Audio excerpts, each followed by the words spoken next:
How do we reverse the current trends of degradation plaguing the planet and accelerate action to meet the world's biodiversity needs? This session provides diverse insights and ideas to redress the balance. Welcome everybody to our breakout session on Life in Harmony with Nature, a vision for all generations. We're super happy that you're joining us for this event. I would also like to thank all the speakers for waking up early or staying up extra late to make this possible. Today we want to have a discussion about life in harmony with nature. This is the vision of the CBD for 2050, but we want to look at this and analyze why this is a vision that we need all generations for and how we can realize this. I think all of you are aware 2020 started as a normal year, was as full of an agenda as we always have it. There are so many global priorities on the international agenda. There is climate change. There were a lot of other issues coming up. But 2020 was also supposed to be the super year for biodiversity. Well, and then February, March came, the pandemic happened, and now it feels like the world has a lot of other issues to deal with. But if this pandemic is showing us one thing, is that nature can survive without us, but we cannot survive without nature. So we need to make sure that 2020 remains a super year for biodiversity, but not just 2020. We want the next decade to be a super decade for biodiversity. And in the CBD, in the Convention on Biological Diversity, we have a lot of things to do that we need to take action for. And that's why we're convening this breakout session today. It is being hosted by the CBD Secretariat, by UNESCO, and the Global Youth Biodiversity Network, the youth constituency under the CBD. And we're very happy that we're already hosting this breakout session in an intergenerational setting. What we want to discuss today with you is how can we all work together beyond generations to help accelerate action for the world to really achieve a world that lives in harmony with nature. What can we do for this? And we're planning to share a number of different perspectives on this. We want to show you what is already working. And we also want to motivate you, the people that are watching this, to get involved in this, to realize that biodiversity conservation is something that does not only happen at big international conferences, but that starts in your backyard, in your street, in your community, in your school, in your university, even in your retirement home. So life in harmony with nature is really something for all generations, and that's what we want to look into. We're going to start with some opening remarks by the Assistant Director General for Natural Sciences, Shamila Nair-Bedouelle. Shamila is South African, and she has served as the director of the Ozone Action Program before, which is really interesting because, as many of you might know, addressing the issue of the ozone hole has been something that has been done with a lot of success. So there is a lot that we can learn from these success stories.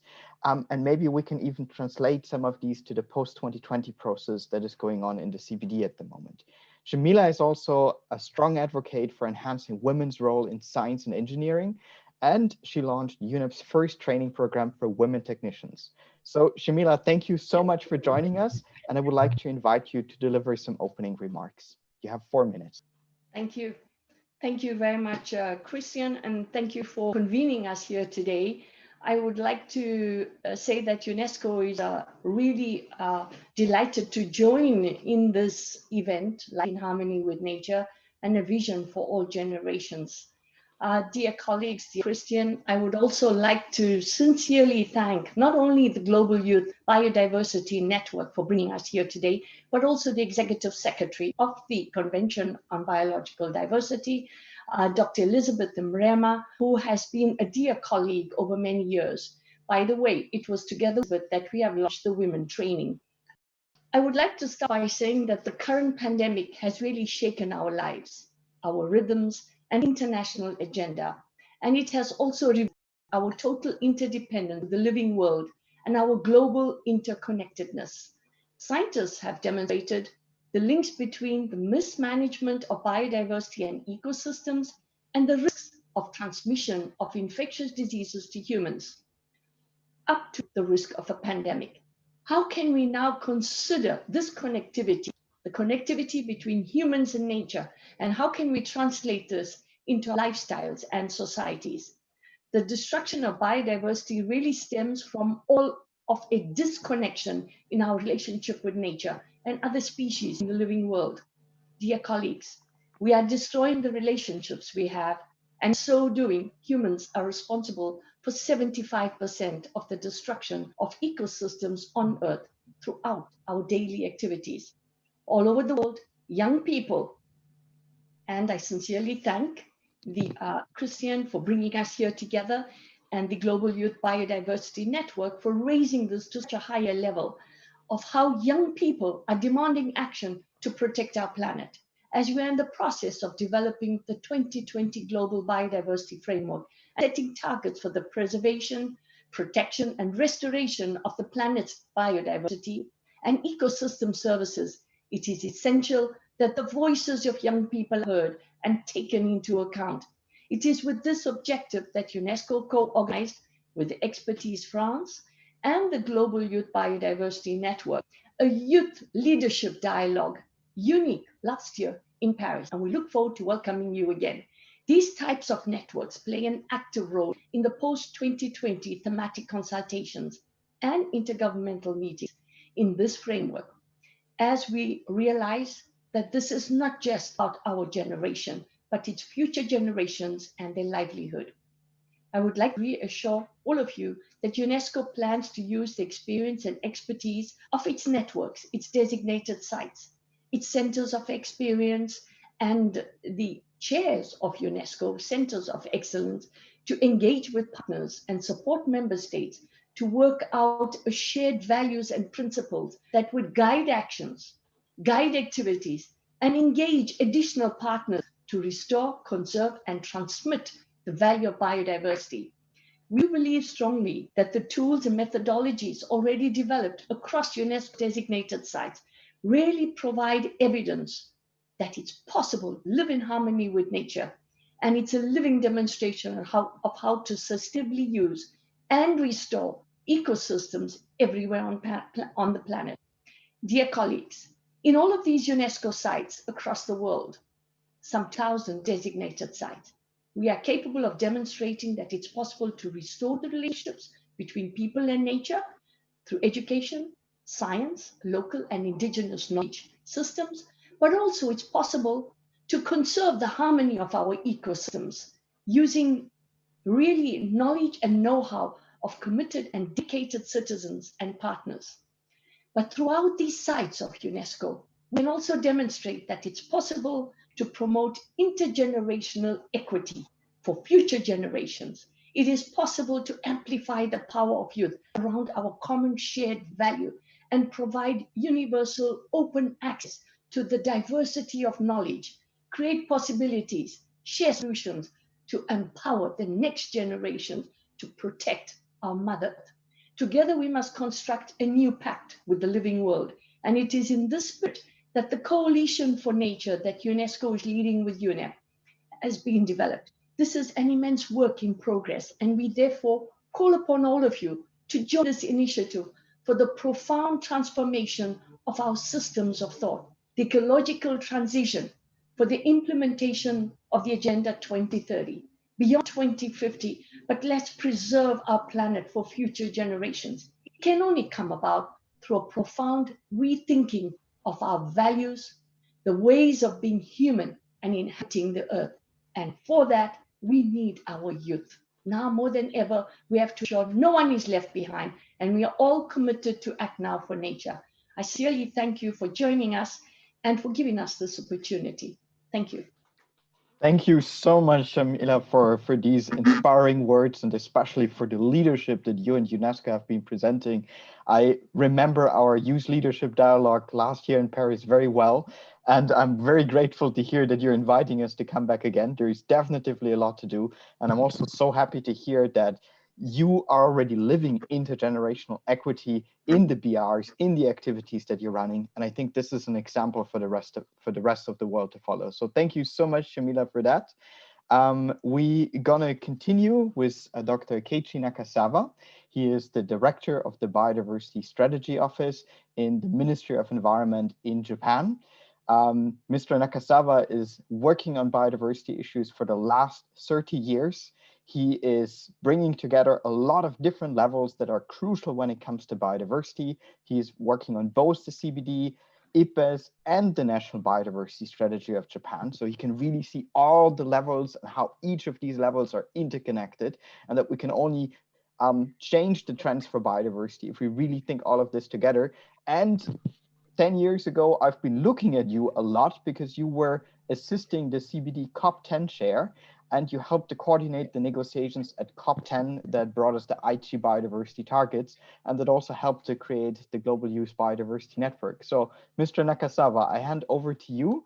And what we would like to discuss with you is why you think it is important for all actors of society to be engaged in the implementation of global biodiversity objectives.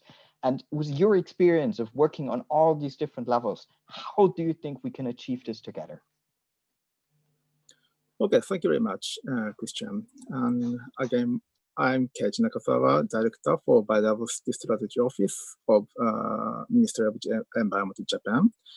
I'd like to start thanking the Secretariat of CBD, the Global Youth Biodiversity Network, MAV program of the UNESCO for holding today's meeting. And it is my pleasure to meet all the extraordinary panelists today. There is some complexity in solving biodiversity issues. I think this is why Keiichi target has 20 targets. And those 20 targets have been represented by the keyword, living in harmony with nature. At CBD COP10, to which I was member of Japanese delegation, it was pointed out that as vision, living in harmony with nature was too abstract to understand when compared with other clear wording, for example, halt biodiversity loss. However, now I think the phrase living in harmony with nature that represents the complicated issues of biodiversity is being increasingly often highly regarded for its comprehensiveness and appropriateness. I believe that it is also quite wonderful to describe such a complicated effort of bringing human and nature into balance by such a beautiful word, harmony.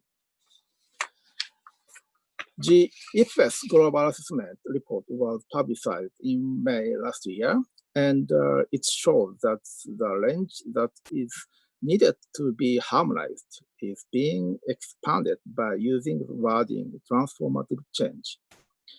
There are indirect drivers behind direct drivers that cause biodiversity loss. Therefore, we need to address those indirect drivers that are hiding in the fall of our society and economy, including issues of population, culture, economic activities, and governance. This is why we cannot solve biodiversity issues unless all the stakeholders involving in social and economic activities take part in our efforts for the conservation of biodiversity. In order to promote further concrete actions for the achievement of the Keiichi targets through engagement and collaboration of diverse sectors, Japan launched the Japan Committee for United Nations Decade on Biodiversity, UNDBJ, as a platform that comprises the national and local governments, business community, NGO, youth, experts from academia, and cultural figures, among others. The chairman of Japanese Business Federation, who is the top of business community in Japan, is serving as chair of this committee. Japan Business Federation and UNDBJ have given a submission on the post-2020 global biodiversity framework based on the basis of these 10 years experience of their activities as follows. Biodiversity-related actions should serve to resolve deserved issues in society in view of the fact that biodiversity relates to all human activities. Local level actions based on the principle of multi-stakeholder collaboration are important. Setting a multi-stakeholder platform involving the youth who will bear the next generation is an effective way to strengthen mainstreaming of biodiversity. For instance, climate change and chemical substances have a significant impact on biodiversity. Accordingly, the synergy with all of you who are addressing issues of climate change and chemical substances will be indispensable. In this way, I believe it will be important to expand area of the synergy step by step. And SDGs might be a framework with the most maximized synergy. Unfortunately, we have failed to achieve the 2010 biodiversity target, and then our efforts for the achievement of the IH targets not likely to be fully achieved. In Japan, we have two proverbs expressing the third trial. One is what happens twice will happen 3 times. The other is third time lucky. In order to achieve living in harmony with nature, we cannot fail in the third trial.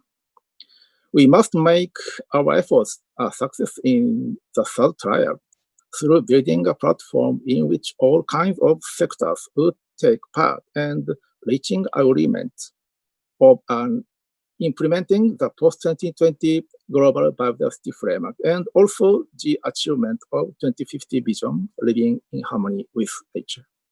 Thank you.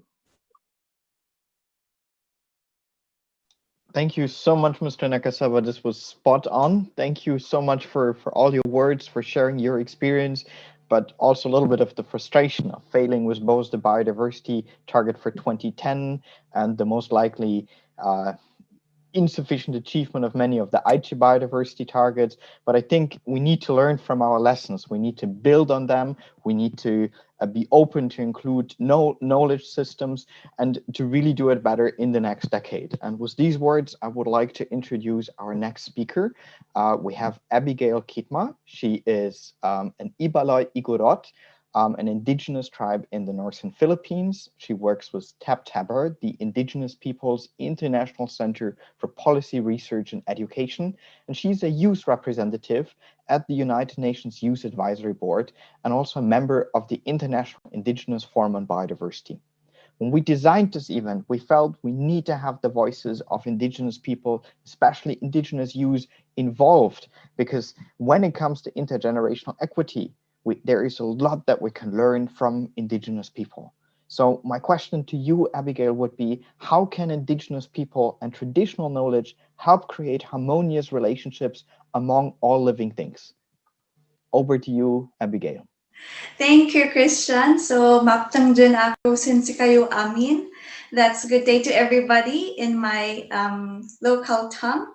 So, living in harmoniously with nature may be the 2050 vision, but we don't necessarily have to look too far into the future to have a glimpse of it. So I think recognizing our relationship with nature is the first step in this endeavor. And in this regard, indigenous ways of living, as well as our values and our knowledge that we learned from our elders, and that we have also developed ourselves as we work with in our territories and resources. So that, I believe, is an example of living in harmony with nature. So for us, this also translates to several key points that we would like to put forward in our different endeavors in the post-2020 Global Biodiversity Framework, in the SDGs, and in all the different important processes. So first, recognizing and protecting our rights to ownership and governance of our lands, waters, territories, and resources is important, as well as promoting our different cultural and biodiversity values, as well as mainstreaming them across society. Valuing different knowledge systems that are locally adapted and are based on our different experiences with living with our natural environment, and as well as recognizing the value of different members of society across generations and across sectors. So the IPBES Global Assessment Report did mention that biodiversity is generally degrading, but it is degrading less rapidly in indigenous lands. And we have seen like the fire management systems in Australia and in Thailand have shown effective in dealing with this natural crisis. FAO has also assessed that smallholder farmers actually contribute a lot to feeding the world's population. And seed banking methods and other knowledge and skills that elders are passing to children and children are learning and developing themselves are actually helping promote biodiversity values in different fora. So it is in this context that indigenous peoples are examples of living in harmony with nature. And I believe that if those points I mentioned are recognized or promoted, this actually fosters more spaces for local collective actions that when you join together actually have a big impact and contribute a lot to the objectives of the Convention of Biological Diversity. So I also believe that transformative change towards sustainable development and harmonious living with nature needs to recognize that nature and culture cannot be siloed and cannot be separated.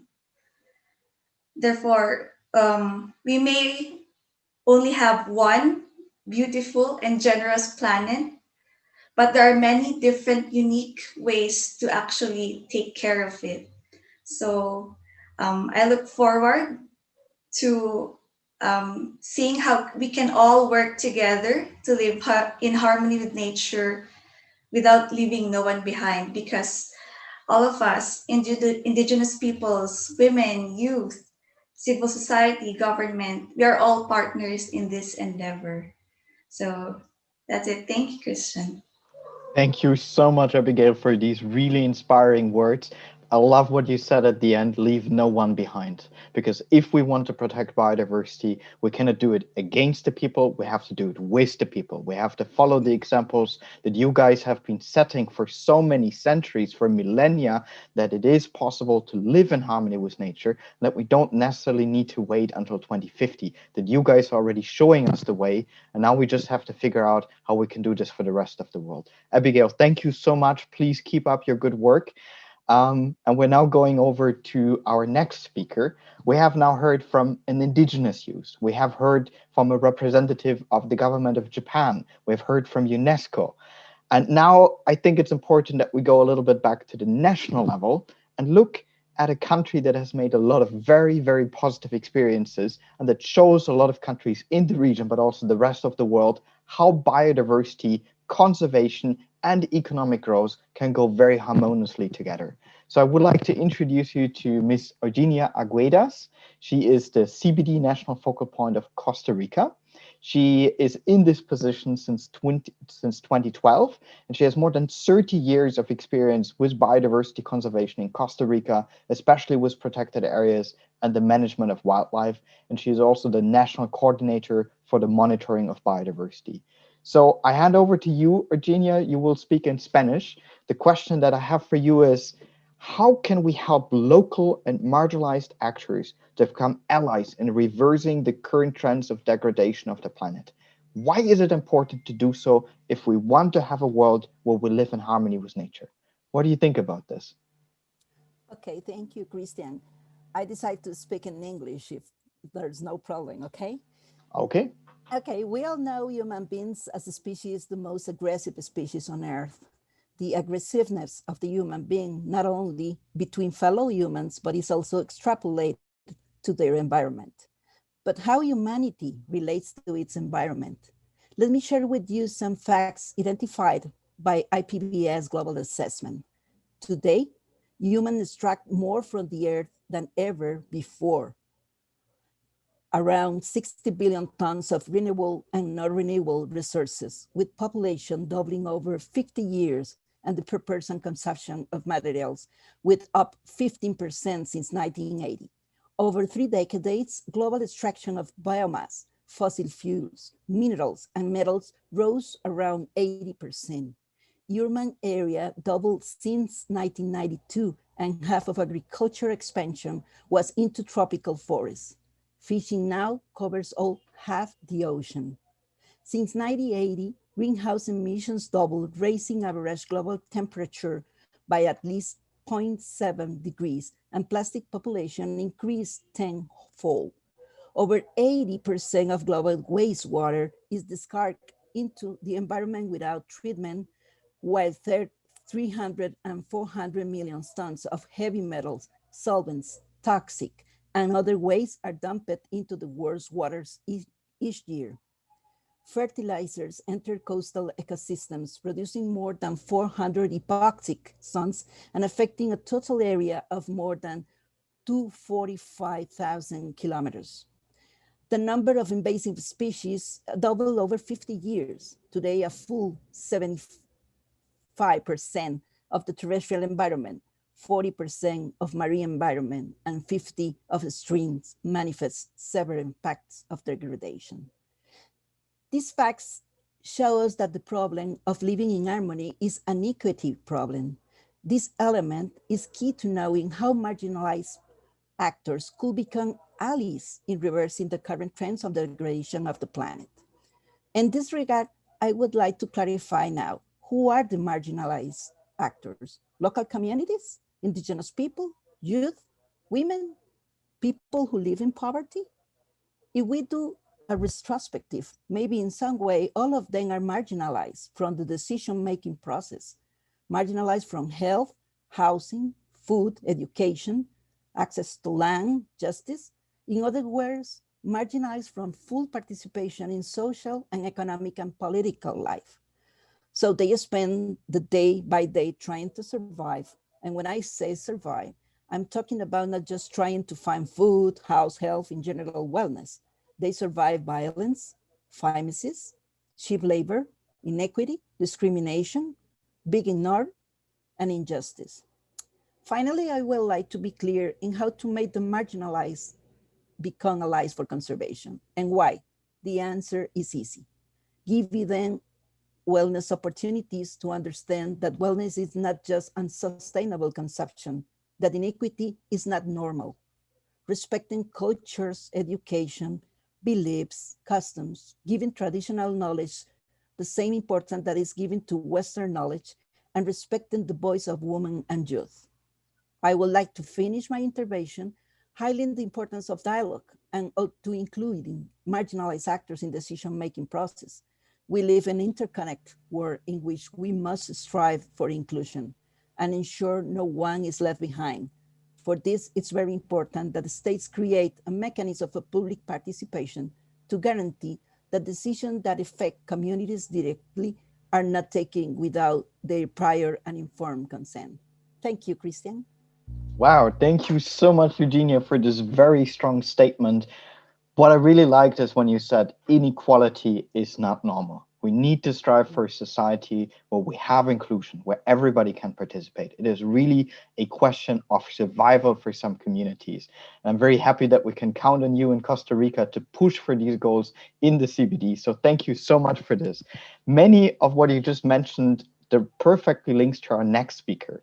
So we have had indigenous use, we have looked at national perspectives, we have looked at the perspective from UNESCO.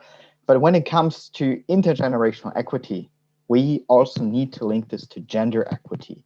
And we have one of the most perfect speakers that I can imagine for this now coming up. We have my wonderful colleague, Amelia Areguin. She is the co-coordinator of the CBD's Women's Caucus. And she's also the regional coordinator of Gibbon for Latin America and the Caribbean, and the co-founder of Gibbon Mexico. But she doesn't stop with this. She describes herself as a young ecofeminist, a cyclist, a mountain lover, and a bird watcher. And with this, I would like to hand over to Amelia. And my question to you is, how can girls, women, elderly contribute to exploitative and destructive habits into sustainable practices. Amelia, what do you think?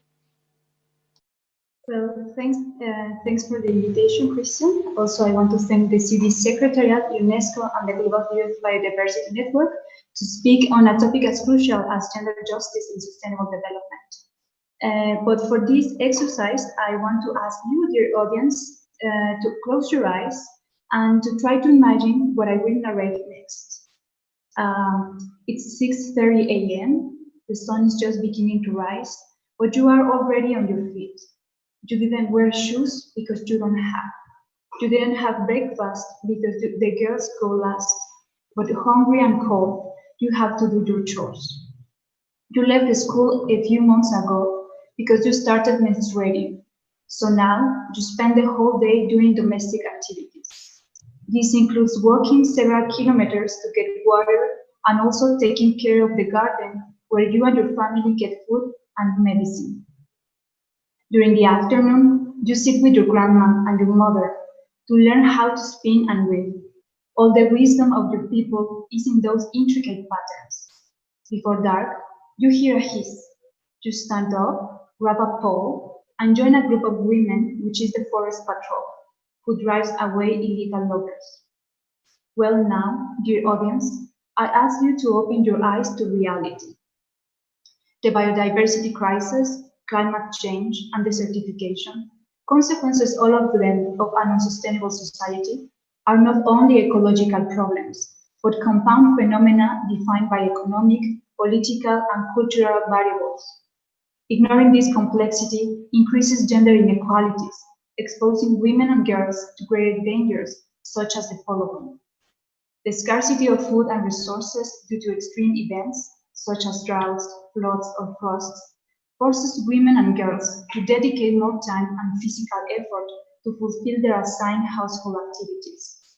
Due to the degradation of ecosystems and climate change, the number of climate-displaced people has increased.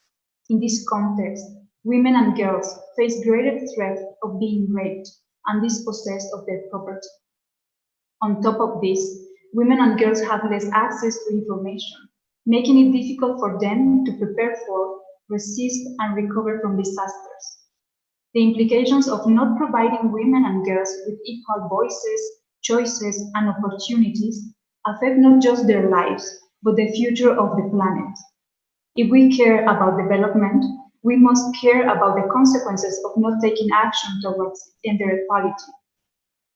Listening to the stories of women and girls around the world, I have heard about their struggles, but also I have heard about their dreams and about their ideas, many of which, if applied, could facilitate the required transformative change to halt biodiversity crisis and to boost sustainable development.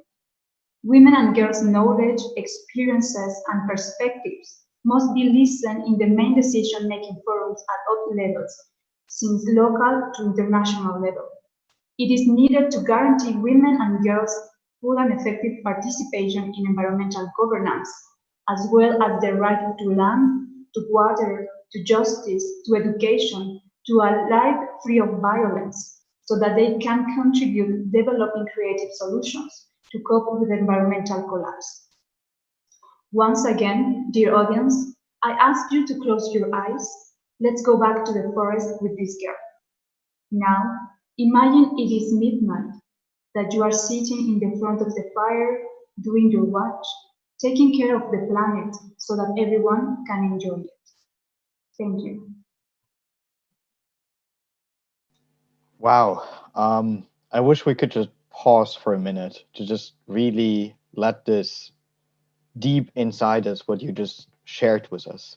Thank you, Amelia. Thank you for making it so concrete. Thank you for giving us a real life example of what the struggle for gender equality really means.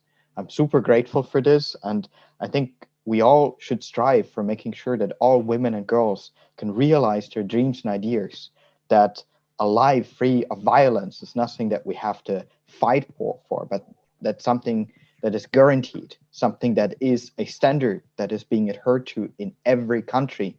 And I hope also that one day we come to the realization that protecting biodiversity, ensuring intergenerational equity, and gender equity are things that go together and that cannot be divided. These are three aspects of the same side, and I'm very, very grateful that you're reminding us of how important it is and how very, very concrete this is. Thank you so much, Amelia. All right. With this perspective, I would like to go to our next speaker. We had several different perspectives now, reminding of us how important it is, how many parts of society need to work together if we want to have any chance at being more successful with our next global biodiversity agreement. So with this, I would like to hand over to somebody that has a lot of experience with bringing together political and scientific worlds when it comes to biodiversity. We have Dr. Keith Nakasawa. He is the Chief Director for Biodiversity Monitoring and Specialist Services at the Department of Environment in South Africa, and he has led the science policy interface in South Africa. But he didn't stop at this. He also managed a network of young interns and mentored them when it came to national science policy.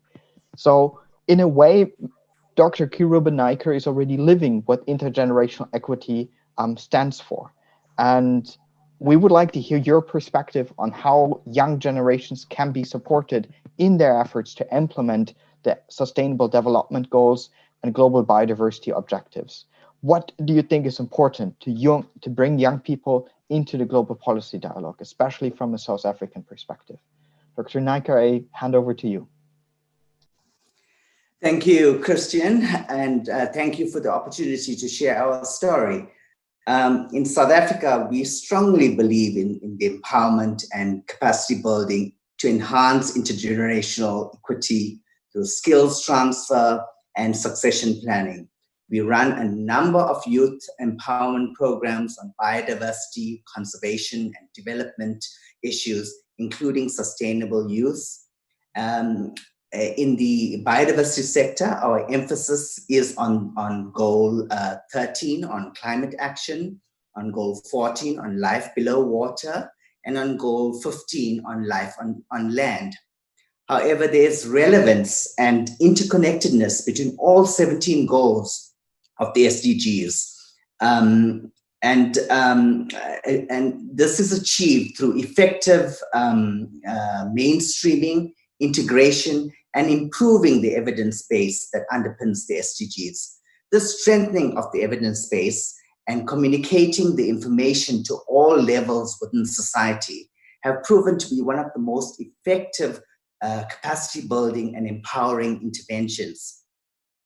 We have been working with academia and research entities to train young emerging scientists. There are several programs, for example, the Groen Sebenza program, the work with the Lewis Foundation and the Green Skills Program, Human Capital Development, and the work with the IPBES, where we have led the African Regional Assessment and ongoing participation in all the other assessments. We have the flagship program of Peoples and Parks, and we encourage the youth to undertake local projects in their neighborhoods and communities through the BioBridge initiative. Our positive impact has largely been to the national domestication of the SDGs and alignment to the regional African Union Agenda 2063 and the National Development Plan. Bringing the SDGs home and making it relevant to everyday life has been underpinning the efforts of the younger generation. Further localization is obviously necessary at grassroots level and at community level to increase the uptake and improve ownership of the process. Work to improve the understanding of the interconnectedness of global and local processes is ongoing and will obviously go a long way to empower and capacitate the youth. The SDG process is a leave no one behind agenda, so we've heard. It is about the legacy the previous generation left, the present generation, and what this present generation will leave the future generation.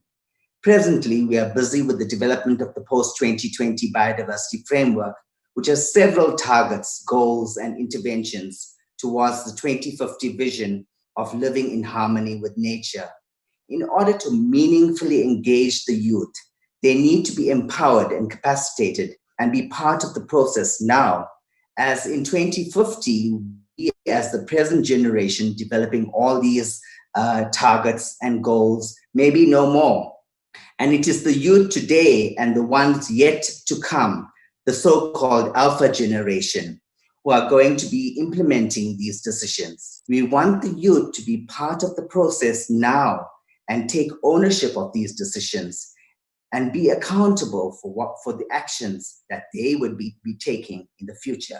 Thank you very much. Okay, Dr. Naika, thank you so much for your talk and for your perspectives. It's very much appreciated. And I think it is very inspiring that you can organize and that the South African government is putting such a focus on engaging and empowering young people in a country where inequality is present in so many different dimensions. So thank you so much for all your work on this, for believing on it, and also to the South African government for really making this a priority. The next speaker that we're handing over to now is my wonderful colleague, Sveta Bashiam. She is the Global South focal point of the Global Youth Biodiversity Network and a member of our steering committee. And she has been with me in this fight for the last 8 years. And Sveta is one of these very rare individuals that when she believes in something, she stops at nothing. She goes for it, she makes it possible, she motivates so many other people to follow the same. And if you ever worked with Sveta, you know that when she asks you to do something, there is no way you can escape from that. And she is a big pillar that makes our network possible and that has contributed massively to engaging a lot of young people all over the world in biodiversity. And she's also the initiator of a process in our network to create what we call national and regional chapters. And thanks to her work, we have more than 40 national and regional chapters that enable young people to work on biodiversity issues on the national and local level. Sveta, my question for you is, how do you think we can achieve intergenerational equity in practice? And what do you think is the generational silo in engagement strategies? And how do you think we can break it? Is it possible, or are we wasting our time? Thank you, Christian. And I'm really happy that I'm coming after such an amazing lineup of speakers. All their talks are truly inspiring, and I hope mine can go in tandem with what they mentioned. I would maybe first like to start off by just clarifying the concept of intergenerational equity. Because we see it's a concept of fairness between generations and among generations, and this we can only achieve this fairness if we understand that we need to have equity among them. So having said that, I would say looking into how we can really operationalize this fairness, we need to first understand that the concept of intergenerational equity came about historically. It's a historical concept which has deep roots even in our culture, and has now come into prominence with our work with like intergenerational, with international policy, and with the discussions around sustainable development. And when you look into how you really want to operationalize this and bring this to practice, you would actually first have to understand that the core belief, the core important thing in it is to keep the possibility of having the same standard of living and environment that the previous generations and the current generations have for the future generations. Along with that, it is really important to have the precautionary principle and long-term planning as one of the core values in everything we do. With these two, one of the bigger things that kind of makes it more operational is actually ensuring full and effective participation of youth. And this is something I would love to explain in a much more detailed way through my talk, and how we as young people actually see full and effective participation of youth. Before I explain what we want, I would like to say that I want to first explain that there is a concept, an outdated concept, that we really urge elders to start thinking beyond when it comes to youth. Youth are seen as an empty box that needs to be filled so that they are useful for society. And this is the concept that has to be we have to go beyond this concept, because young people have time and again shown how we can bring fresh and innovative ideas to the world. And currently, with the world being dominated by technology, you need to understand that we know how to work this world. We kind of lead this world, and we understand how to navigate it. We understand how it is interconnected much better than what the elder generations can. And this is something we need to accept. But we need to also understand that with this change, with internet and communications and technology having this vast change, there is also a silo that has come into being between the generations, where we are talking in different universes. And this silo has kind of also evolved, has kind of grown to have us believe in different values and principles. And now there is like a mismatch in the values and principles from the elder generation and the current generation. And we need to find ways of actually bridging this. We need to find a way to create a dialogue and a common ground where we can work for it. And the reality now is that, to tell you what young people right now feel, is that we kind of feel fed up. We feel like we are half of the world's population. We are bringing so much to the plate, but we are still marginalized. And I think Eugenia very clearly explained how we feel marginalized and to what extent we are marginalized. And we are kind of marginalized in several ways, but we are also marginalized to the extent that we are forced to conform the way we think to the old constructs of what the world vision, the world ideas that the older generation had. And it doesn't make sense to us, but we are still forced to believe in that construct of the world. And our view of the world isn't yet being taken into consideration. So, we need to find a way to create this difference. And it will only start if the older generations truly listen to us.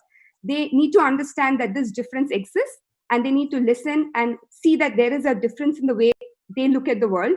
They even need to start understanding that there is a difference between simple things like youth-led initiatives versus initiatives that are tokenism. They need to know that there is a difference there's a way to engage young people, which is different from co-designing with youth, rather than just bringing in youth at the end as a representative of youth. So this kind of subtle differences, these kind of differences need to be thought out by the elder generations before they really bring in youth. And to explain how we see meaningful youth and effective youth participation, we see it beginning with giving us a seat at the table. Giving young people at the table is the start, but effectively engaging them in ensuring that they participate by providing the resources, capacity to truly empower them to make decisions in that position, to be able to make decisions not just during planning, but also during the implementation. And that's what we want. And that's what we want to strive towards. And we want to ask older generations if they're ready for it, because we still don't see many organizations still co-opt what young people do. And we are kind of put in a place where they use youth for their own agenda. And this has happened even with the Global Youth Biodiversity Network, where their agenda is kind of used, and they've kind of brainwashed young people to some extent, and to even put young people take up the ideas that young people have and co-opt it as their own. So there are these challenges that young people are still facing, and we want to go beyond it. And I would like to end with saying there are examples that have gone beyond this. We can see these examples right from the amazing set of people in this panel today. We had amazing support from institutions like the Japan Biodiversity Fund, the CBD, and other institutions have now slowly also joined in, like UNESCO, at the national level by South Africa, where they've actually listened to youth, and they have supported and provided resources for truly youth-led initiatives. And this support and trust that they had has now developed into a massive movement of young people, where millions of young people are coming together and mobilizing on the ground and internationally for biodiversity. And this is just like a drop of the power that we have. And I would really urge that, we change this from an exception to the norm. Participation should be this way, I would like to end with these thoughts and hope, we can start moving towards this better future together. Thank you. Full stop. Thank you, Sveta. There is nothing more that can be said to this. You delivered the message that we're fighting for in a perfect way. Thank you so much for this, Sveta. And with this, I have the pleasure to hand over to our final speaker, to Elizabeth. She is the Executive Secretary of the Secretariat of the Convention on Biological Diversity since June 2020.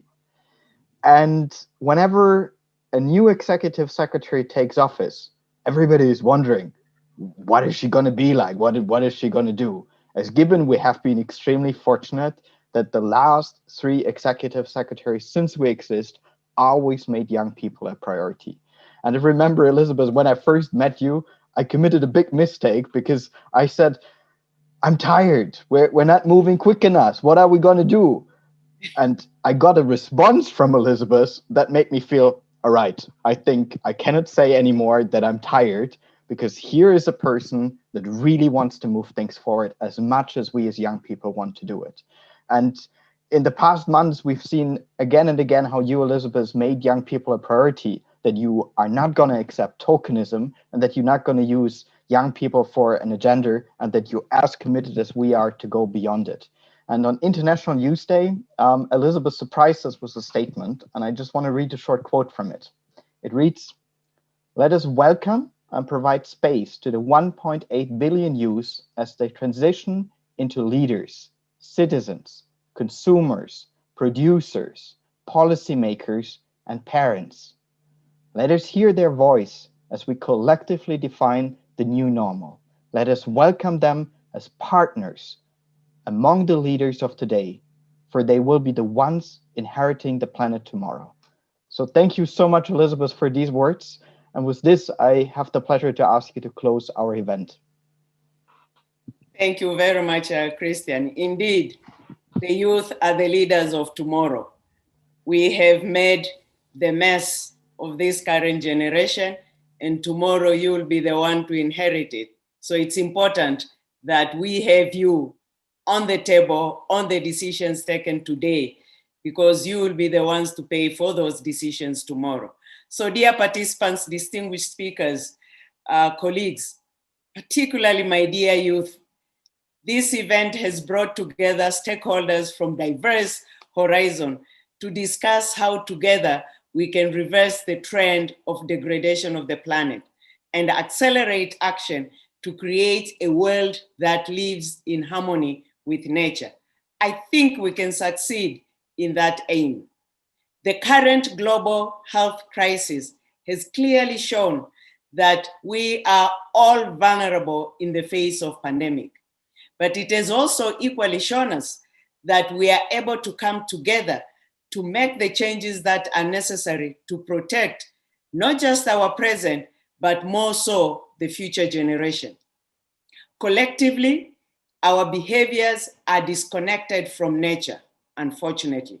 Collectively, we do not fully grasp the scale of the destructive impacts that humans have on biodiversity, how we are driving millions of species to extinction, and how the loss of biodiversity increases the risks of pandemic and natural disasters.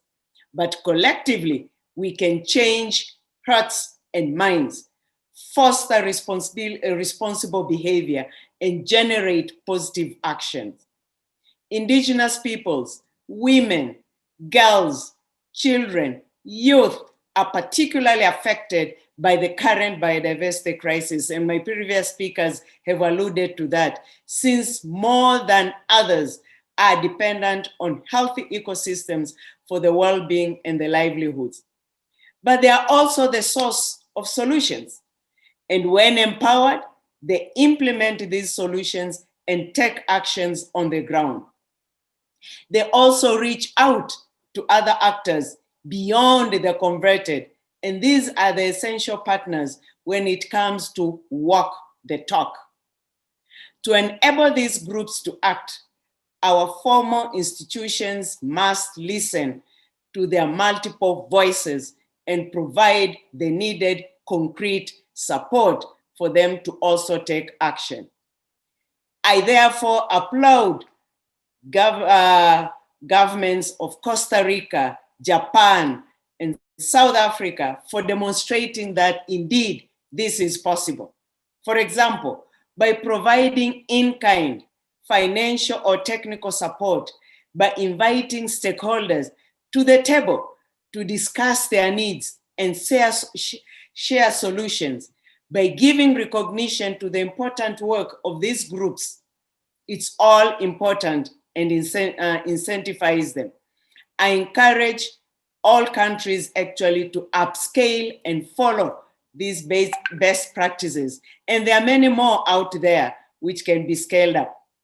The Convention on Biological Diversity recognizes the importance of working with stakeholders of all backgrounds and generations.